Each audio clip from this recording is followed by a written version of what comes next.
Hello दोस्तों, स्वागत है आप सभी का डीपीआर क्लासेस में। आज की इस विशेष क्लास में हम भारतीय राज्य व्यवस्था इंडियन पॉलिटी के एक अत्यंत महत्वपूर्ण अध्याय संविधान की मूल संरचना basic structure of the constitution पर चर्चा करेंगे। अक्सर प्रतियोगी परीक्षाओं में केशवानंद भारती मामला, मिनर्वा मिल्स मामला और अनुच्छेद 368 से जुड़े प्रश्न पूछे जाते हैं। आज हम न केवल इन सिद्धांतों को समझेंगे बल्कि आपकी तैयारी को परखने के लिए महत्वपूर्ण एमसीक्यूज भी हल करेंगे। तो चलिए बिना किसी देरी के शुरू करते हैं आज का क्लास।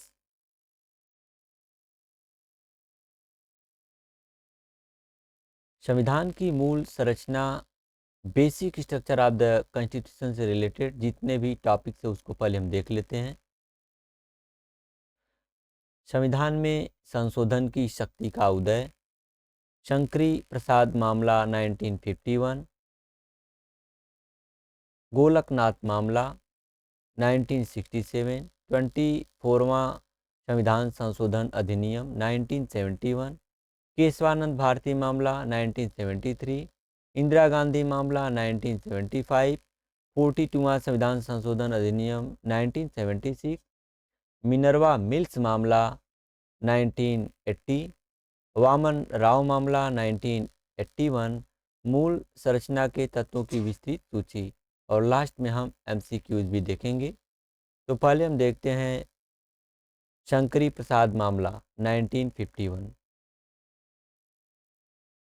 इस मामले में प्रथम संविधान संशोधन 1951 की संवैधानिकता को चुनौती दी गई थी। सर्वोच्च न्यायालय ने निर्णय दिया कि अनुच्छेद 368 के तहत संसद की संशोधन करने की शक्ति में मौलिक अधिकारों में संशोधन की शक्ति भी शामिल है।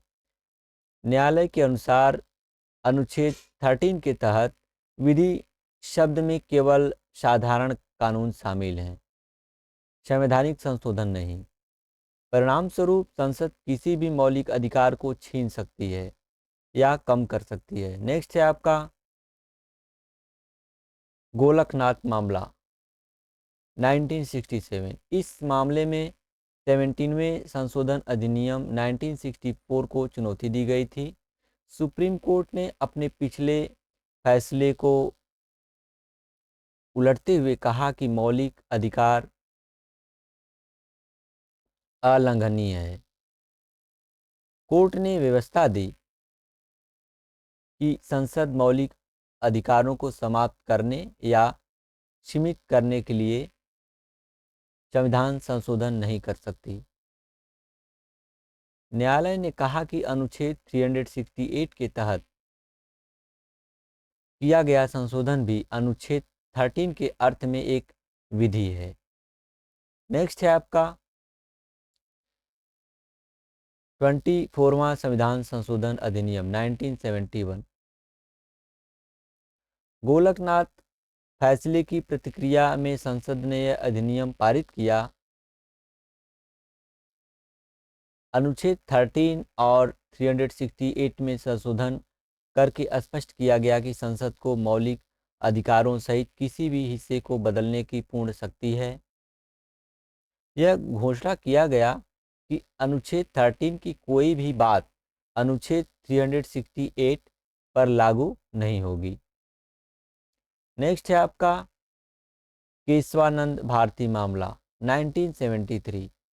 इस ऐतिहासिक मामले में गोलकनाथ फैसले को निरस्त कर दिया गया। न्यायालय ने 24वें संशोधन को वैध माना, लेकिन मूल संरचना बेसिक स्ट्रक्चर का सिद्धांत दिया। कोर्ट ने कहा कि संसद की संशोधन शक्ति असीमित नहीं है, यह संविधान के मूल ढांचे को नष्ट नहीं कर सकती। मौलिक अधिकारों में संशोधन तो हो सकता है, लेकिन जो अधिकार मूल संरचना का हिस्सा है उन्हें नहीं हटाया जा सकता। नेक्स्ट है आपका इंदिरा गांधी मामला 1975। सुप्रीम कोर्ट ने 39वें संशोधन अधिनियम के उस प्रावधान को रद्द कर दिया जिसने प्रधानमंत्री के चुनाव विवादों को न्यायिक दायरे से बाहर कर दिया था। नेक्स्ट है आपका कोर्ट ने स्वतंत्र एवं निष्पक्ष चुनाव और न्यायिक समीक्षा को मूल संरचना का हिस्सा माना। नेक्स्ट है आपका 42वां संविधान संशोधन अधिनियम 1976। इस संशोधन ने अनुच्छेद 368 में संशोधन करके घोषित किया कि संसद की संशोधन शक्ति की कोई सीमा नहीं है। इसमें प्रावधान किया गया कि किसी भी संशोधन को किसी भी आधार पर न्यायालय में चुनौती नहीं दी जा सकती। नेक्स्ट है आपका मिनर्वा मिल्स मामला 1980। सुप्रीम कोर्ट ने 42वें संशोधन के उन प्रावधानों को अमान्य कर दिया जो न्यायिक समीक्षा को रोकते थे। कोर्ट ने कहा कि संविधान ने संसद को सीमित संशोधन शक्ति दी है, इसलिए संसद खुद को असीमित शक्ति नहीं दे सकती। मौलिक अधिकारों भाग 3 और नीति निर्देशक तत्वों भाग 4 के बीच संतुलन को मूल संरचना का हिस्सा माना गया। नेक्स्ट है आपका वामन राव मामला 1981। सुप्रीम कोर्ट ने मूल संरचना सिद्धांत का समर्थन किया। कोर्ट ने स्पष्ट किया कि यह सिद्धांत 24 अप्रैल 1973 केशवानंद भारती फैसले की तारीख के बाद लागू होने वाले सभी संशोधन पर प्रभावी होगा। मूल संरचना के तत्वों की सूची देख लेते हैं।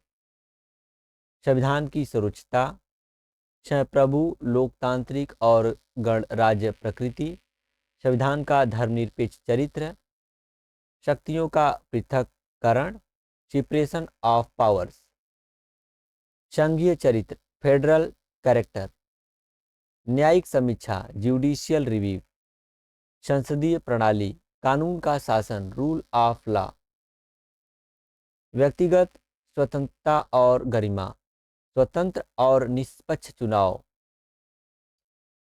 न्यायपालिका की स्वतंत्रता, संविधान संशोधन की संसद की सीमित शक्ति।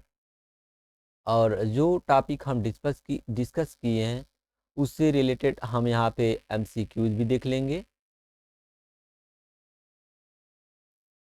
फर्स्ट है आपका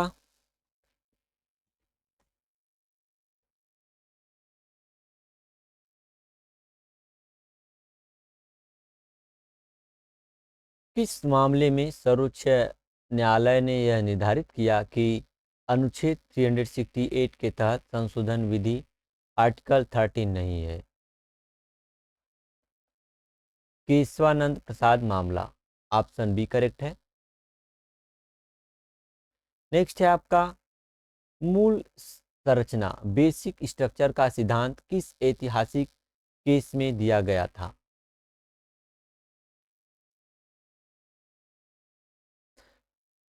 केशवानंद भारती मामले में दिया गया था। ऑप्शन सी करेक्ट है आपका। नेक्स्ट है गोलकनाथ मामले 1967 में सुप्रीम कोर्ट ने अपने किस पूर्ववर्ती फैसले को पलट दिया था? शंकरी प्रसाद और सज्जन सिंह मामला को पलट दिया था। ऑप्शन ए करेक्ट है। नेक्स्ट है आपका 24वां संविधान संशोधन अधिनियम 1971 किस उद्देश्य से लाया गया था?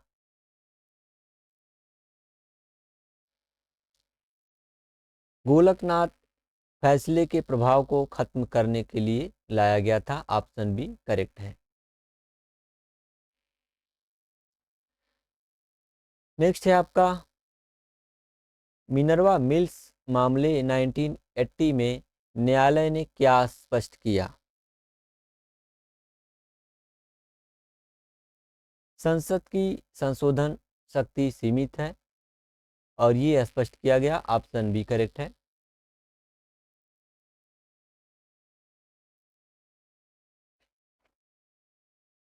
नेक्स्ट है आपका न्यायिक समीक्षा, जुडिशियल रिव्यू को मूल संरचना का हिस्सा किस मामले में माना गया? उपरोक्त सभी। ऑप्शन डी करेक्ट है। मीन्स इंदिरा गांधी मामला, 1975, मिनर्वा मिल्स मामला 1980 एंड केशवानंद भारती मामला 1973। ये तीनों आपका करेक्ट है। ऑप्शन डी आपका उपरोक्त सभी करेक्ट ऑप्शन है। नेक्स्ट है आपका वामन राव मामला 1981 के अनुसार मूल संरचना का सिद्धांत किस तिथि के बाद के संशोधन पर लागू होता है?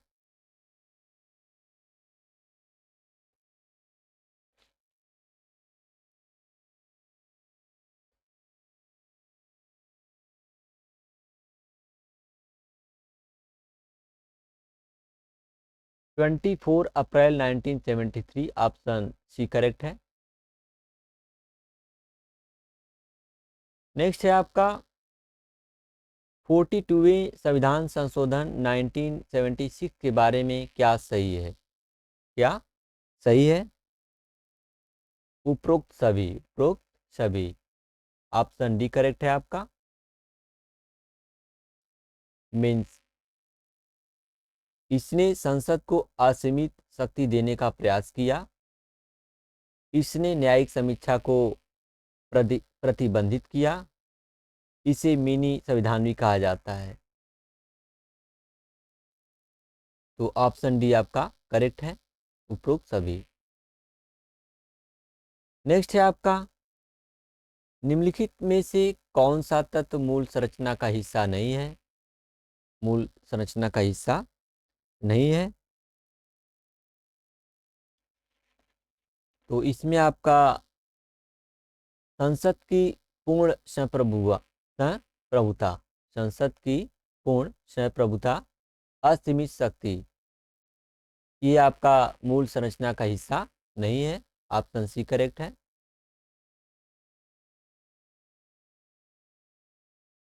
नेक्स्ट एंड लास्ट है आपका भारतीय संविधान में मूल संरचना शब्द का उल्लेख कहाँ मिलता है? और संविधान में कहीं भी नहीं मिलता। ऑप्शन डी करेक्ट है।